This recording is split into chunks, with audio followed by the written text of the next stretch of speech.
يا رجالة.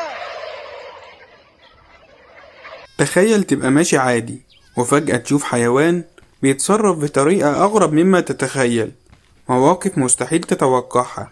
حيوان بيضحك أو بيجري أو بيرقص بطريقة غريبة، وحاجات هتخليك تقول هو ده بجد ولا تمثيل. عشان كده جبتلك فيديو النهاردة، واللي هتشوف فيه أغرب تصرفات لحيوانات اتصورت بالكاميرا. خليك معايا للنهاية علشان هتشوف حاجات هتصدمك حرفيا. بس قبل البداية تعالى ناخد حسنتين ونصلي على سيدنا محمد صلى الله عليه وسلم. أنا عبد من قناتي عين الحياة، ادعمني بلايك وادعمني باشتراك علشان أقدر أستمر، ويلا بينا يا رجالة. من الواضح إن الديوك الرومي بتحب الهيصة وخلاص، عشان كده جاية في أي حوار.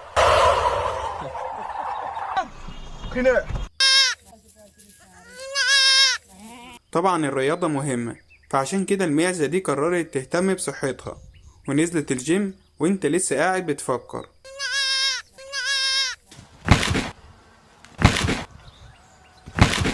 الكبش ده عدواني قوي، ما بيتفهمش مع اي حد وخلاص.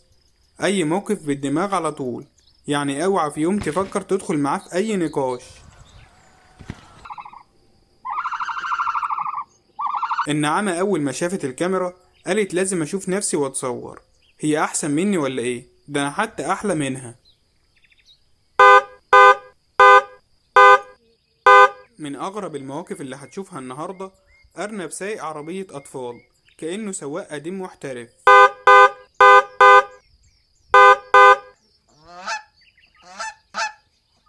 هو العالم ده كده لازم اوريلهم العين الحمراء. الفرخة دي حست انها هتتاكل، فقررت تنفخ نفسها وتبقى في حجمهم، وبدل الفرخة ما تخاف من البط الدنيا اتشقلبت، والبط هو اللي خاف منها.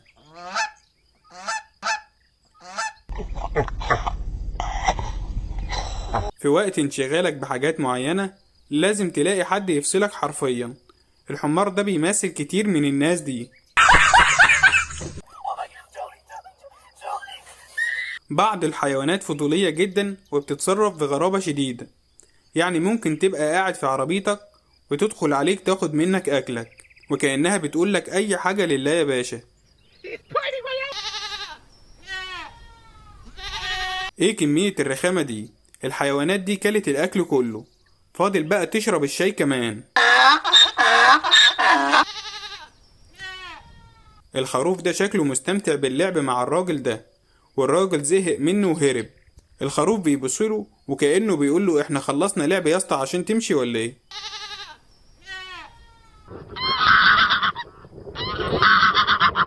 الأوز بيهاجم بدون أسباب، يعني كلمتها أو ما كلمتهاش هتهجم عليك من غير أي كلام، فخلي بالك منهم عشان غدارين. سوبليكس جميل ورائع. الخروف بيلعب والدنيا جميلة، لكن فجأة بيحصل له حاجة أغرب مما تتخيل. انت هتاكل لوحدك ولا ايه؟ انا ليا نصيب في الاكل ده معاك، هاكل معاك لحد ما اشبع.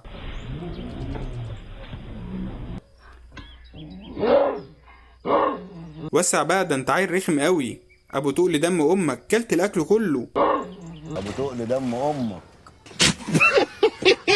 يا عم بطل رخامة، بحبش الحركة دي. طب هتعمل كده هعمل انا كمان. مش عاوز تبطل؟ طب ادفو عليك.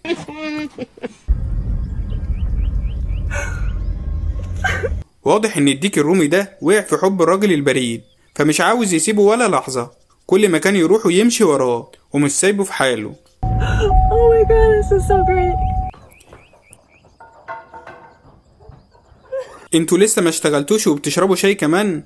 انا وراكوا لحد ما تشتغلوا. هتجروا مني هفضل وراكوا برضو.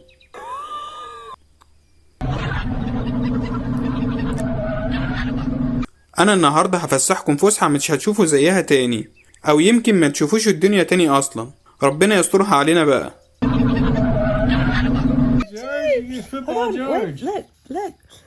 استنى يا غبي، انا بأمنك من الخطر. البس بس كده وظبطها. ايوه ابتسم بقى، شفت شكلك حلو ازاي؟ الاطفال دول بيلعبوا وعملوا سباق، لكن الوزة دي قالت لهم انا فيها لخ فيها، ولعبت معاهم وكمان سبقتهم.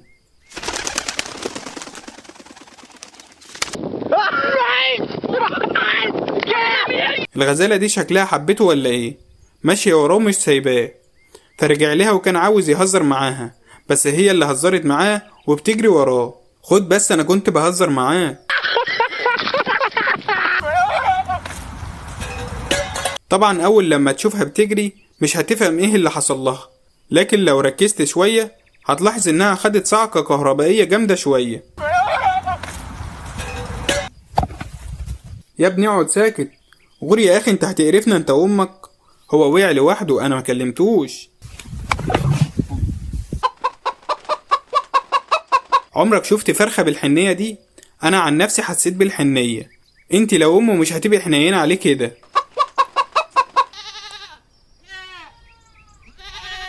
المعزة الصغيرة مفكرة ان الست دي بتلعب معاهم. اول لما بدأت تعمل رياضة قدامهم بدأوا اللعب ومستمتعين بالموضوع قوي.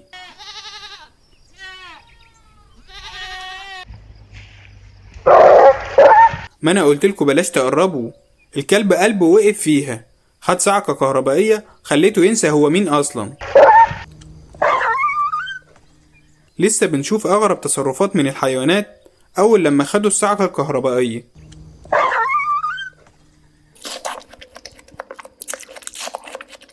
ايه ده بطيخ؟ دوقني كده يمكن يطلع حلو. الله، ايه الطعابة والحلاوة دي اقسم بالله. النعامة من الحيوانات اللي دايما بتتصرف بغرابة جدا، فبتعمل مواقف أول مرة تشوفها، وكمان بتعمل مواقف مضحكة جدا. يا رجالة معقول الفيديو خلص بالسرعة دي؟ أنا زعلان إن الفيديو خلص دلوقتي، لأن الوقت اللي بقضيه معاكم هنا من أجمل الأوقات في يومي.